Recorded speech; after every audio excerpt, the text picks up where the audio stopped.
Collins ELT Readers, in association with The Amazing People Club.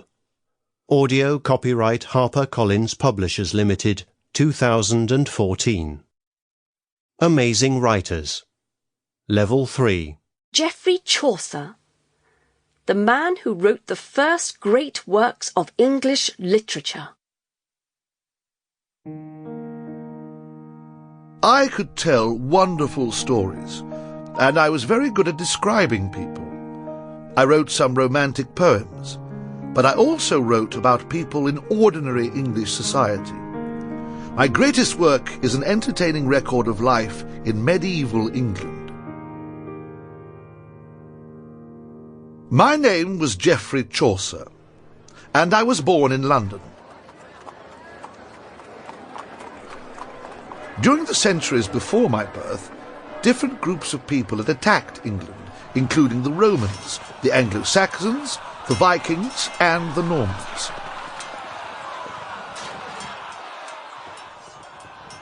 England had become the permanent home of each of these groups, and they had tried to make the English people speak their language and live in the same way as them.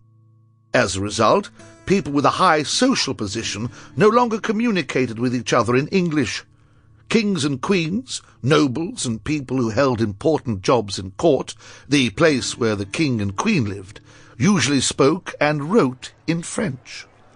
But as I walked the streets of London, what language did I hear? Not French, or Latin, or Scandinavian. People in the streets and at the markets were speaking English in their daily lives. Of course, English had taken in some words from other languages too. There was justice, which came from Latin, speech from Anglo-Saxon, outlaw from the Vikings, and parliament from French. But ordinary people were using English to communicate. They were a free people who shared their hopes and problems in their own language. As I listened, I decided that I was going to use English to write stories about the daily lives of English people. There was a huge difference between the lives of rich people and poor people in England. The poor had to work very hard, and their lives were very difficult. If you became ill or were injured, you had to depend on your family or friends to help you. In addition, people were afraid of becoming sick from the plague or other terrible illnesses. There were no good doctors, and people didn't understand much about medicine. I was very lucky because my family was quite wealthy. My father and grandfather were in the business of making wine, although it was said that my family had been makers of shoes in France. The French for shoemaker is Chaucer, and in England this became changed to Chaucer.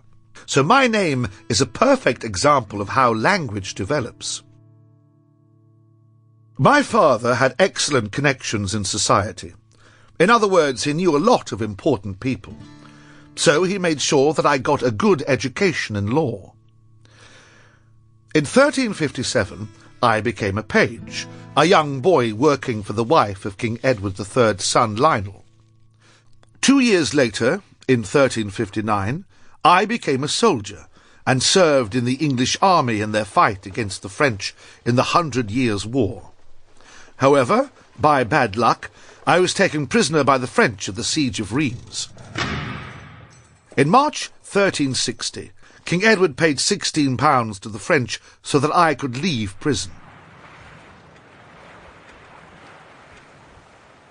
After my return to England, I entered the King's service, working in the royal household. While I was working at court, I met a beautiful girl called Philippa Roe. Philippa was a lady-in-waiting to the Queen, a lady whose duties were to go everywhere with the Queen and help her. Philippa and I fell in love and married in 1366.